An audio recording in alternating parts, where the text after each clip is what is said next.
நானும் புனிதாவும் நன்றியோட இருக்கிற ஒரே ஆளு என்னைக்கும் நீதான் மரகதம். கோயில் கோபுரத்தோட நிழலு என்னைக்குமே தரையில விழாதுன்னு சொல்லுவாங்க.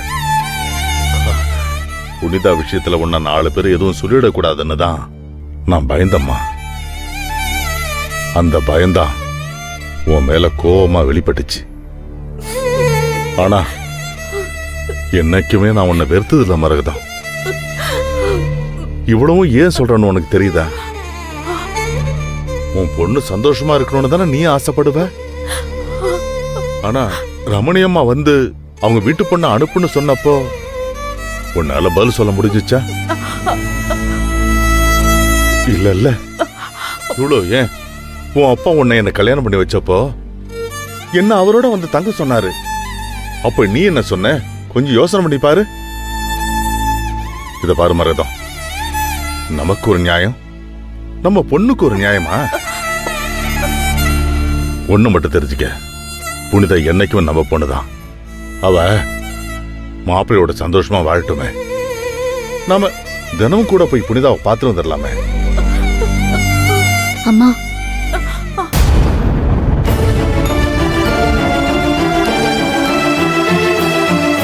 அம்மா உங்களை வருத்தப்படாதீங்கன்னு சொல்லணும்னு நினைக்கிறேன்.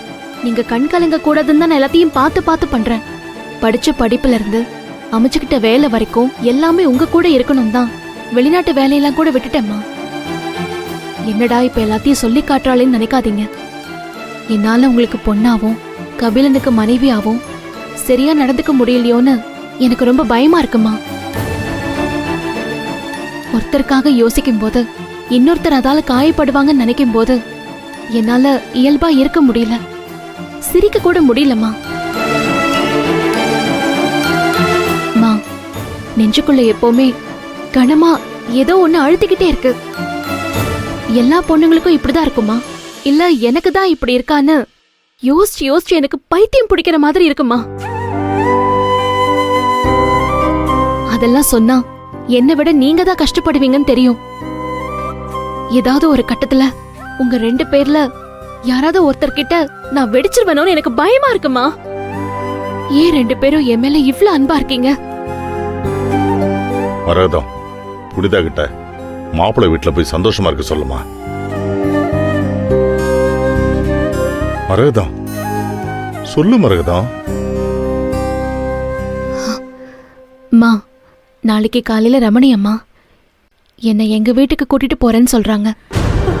என்னது? உங்க வீடா? என்ன புனிதா, எந்த நிமிஷத்துல இருந்து அந்த வீடு உங்க வீடா மாறுச்சு? எனக்கு புரியல புனிதா. என்னைக்கா இருந்தாலும் புனிதா உன்னை விட்டுட்டு போயிடுவா. அவ மேல அன்ப கொஞ்சம் அளவா காமின்னு எல்லாரும் என்கிட்ட சொன்னாங்க. இதோ நிக்கிறாரே உங்க அப்பா, அவர் கூட என்கிட்ட அத்தனை வாட்டி சொல்லிருக்காரு. யார் சொன்னதையும் நான் கேட்கல. ஆனா எல்லா அம்மாங்க மாதிரியும் அன்புல அளவு வைக்க எனக்கு தெரியலடா. புனிதா, உன் ட்ரெஸ் எல்லாம் பேக் பண்ணுமா, காலைல கிளம்பணும். சொல்றேன் இல்லம்மா. இத பாரு, அம்மாவை நான் பாத்துக்கிறேன். அவ ஏன் பொண்டாட்டி. போமா, நீ போய் எடுத்து வை.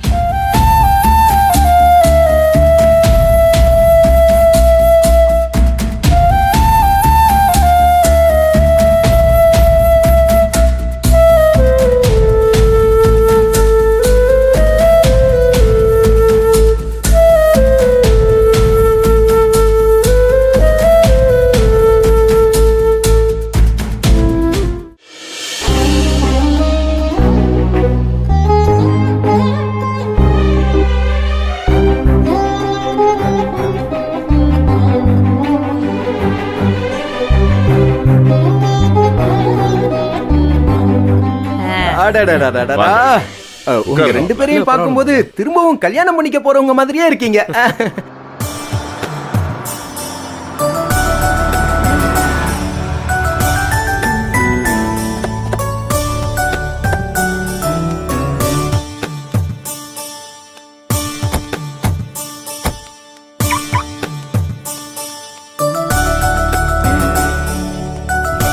வாங்க, தேடு வாமா. வாங்க மாப்பிள்ள. வாங்க வணக்கம் அண்ணே, புனிதா. வாங்க வாங்க மாம்ஸ் வாங்க அத்தை. வாழ்த்துக்கள். வணக்கம் ஒரு வழியா எங்க அக்காவை உங்க வீட்டுக்கு கூட்டு போப் போறீங்க. Super moms. என் அக்காவை நல்லா பாத்துக்குங்கன்னு நான் உங்ககிட்ட சொல்ல தேவையில்ல. இருந்தாலும் ஒரு தம்பியா நான் ஒரு பொறுப்போட சொல்றேன். என் அக்கா கண்ணுல இருந்து ஒரு சொட்டு கண்ணீர் வந்தாலும் ஏய், உங்க அக்காவை வெங்காயம் கூட கட் பண்ண விட மாட்டேன். போதுமா? சரவணா, இவங்க தான் என் அத்தை ரமணி. வணக்கம். வணக்கம் அத்தை இவர் பேரு சரவணா, சரி சரி. புனிதாவோட தம்பி. ஓ, உங்களை பத்தி தம்பி நிறைய சொல்லி இருக்காரு.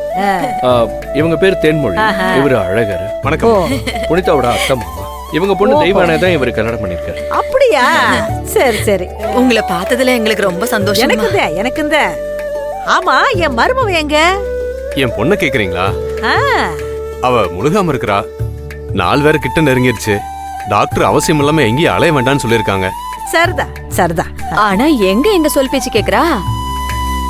அக்காவை அண்ணன் வீட்டுக்கு அனுப்பி வைக்கும் போது நான் கூடவே இருக்கணும்னு ஒரே அடம், சமாளிக்க முடியல. அப்புறம் சரவணன் வந்ததுக்கு அப்புறம் தான் வேற வழி இல்லாம அவளை சமாதானப்படுத்தி வீட்டுல உட்கார வச்சுட்டு வர்றதுக்குள்ள எங்களுக்கு போதும் போதும்னு ஆயிடுச்சுமா. பரவாயில்ல தம்பி. பொண்டாட்டி மாசமா இருக்காளேன்னு அவ கூட ஒத்தாசையா அவ அம்மா வீட்லயே இருக்கீங்கல்ல, அது நல்ல பழக்கம்தான்.